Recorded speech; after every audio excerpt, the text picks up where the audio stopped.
Now you know she was gonna kill that one, right? I love a good walk, Right. don't you? That She was getting great. it. I love Queen Latifah and LL Cool J. They both slay it. All right, well, Shannon, earlier this week, the world of football was rocked when 14 FIFA officials were arrested on charges of fraud, racketeering, and money laundering. Yeah, and here to break down what this means for the future of soccer is managing editor of the DailyNational.com, Mike Bako. How's it going? Mike, Good. Mr. Bako. Bako, there Mr. we go. Bako. Got You it. ready? Yes. Okay, We're got good. it. So, for those who aren't familiar with football, just how big a deal is this? Well, it's a big deal when you look at the entire scope of what's been going on for now. They're accusing for 2 decades, 21 years, $150 million in bribes and payoffs that have been going on over that time. But when you think about it in the larger context of football, soccer as it's called in the States, it's a pittance. We're talking about billions and billions of dollars that are funneled through the World Cup, UEFA, different organizations. So this is just a little blip on the radar, but it makes for a big headline. Well, you say it was going on for 2 decades, so what took so long for these arrests to happen? Yeah. Well, it's one of those things where in the soccer underground, this is something that's just, as common as a corner kick in soccer, Really? payoffs and bribes that go on for local tournaments, for placements of tournaments. It's not extended quite to the World Cup. Switzerland officials are saying that they may be investigating why Qatar and Russia were awarded the World Cup in 2018 and 22. That's when things might get a little bit more interesting. So, if this is business as usual, why are they being arrested now? Well, I think why they're getting arrested and indicted now is that the U.S. got involved. The FBI, a lot of these bribes and a lot of this money was being funneled through U.S. banks. So, and I also think that the FBI wanted to make a statement. A lot of rumblings have been going on. This has been going on for quite a while under the rule of Seth Blather, FIFA president.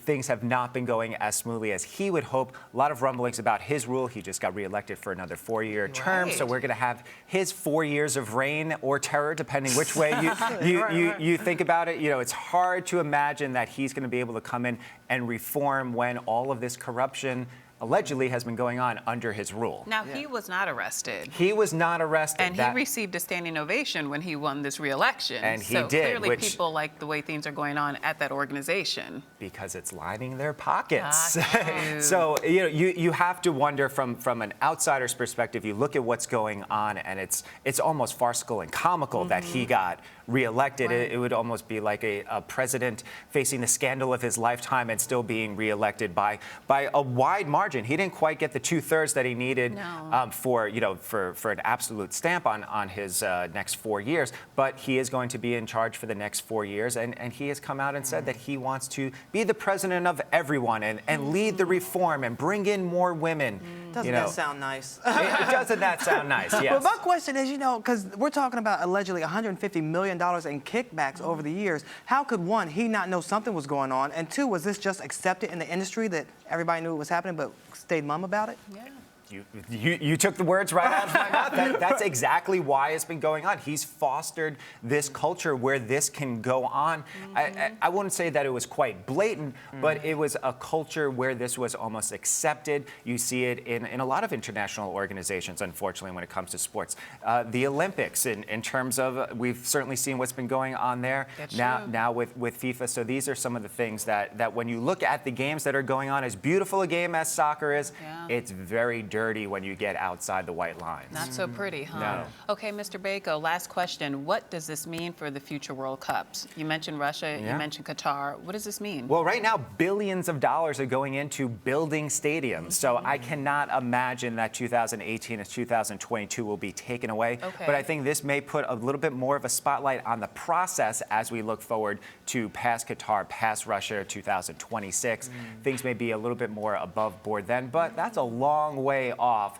For right now, I think 2018-22 are staying where they are. Yes. Right. Well, real quick, what is the likelihood of any convictions actually taking place for these people that were accused? Well, a CONCACAF official was one of the sources that the FBI had. So if a lot of his allegations are proven to be true, you may see a lot of dominoes fall. And if those dominoes fall onto some high-ranking officials in FIFA, that's when I think you may see some systemic change. Oh, my goodness. All right, not looking good for them, but thank you for clearing it all up for us. You got it. Bako, you were fantastic. Thank you. Come again. So are you. Under better thanks. circumstances. Yes. Okay. You're watching Arise Entertainment 360. We'll be right back. back.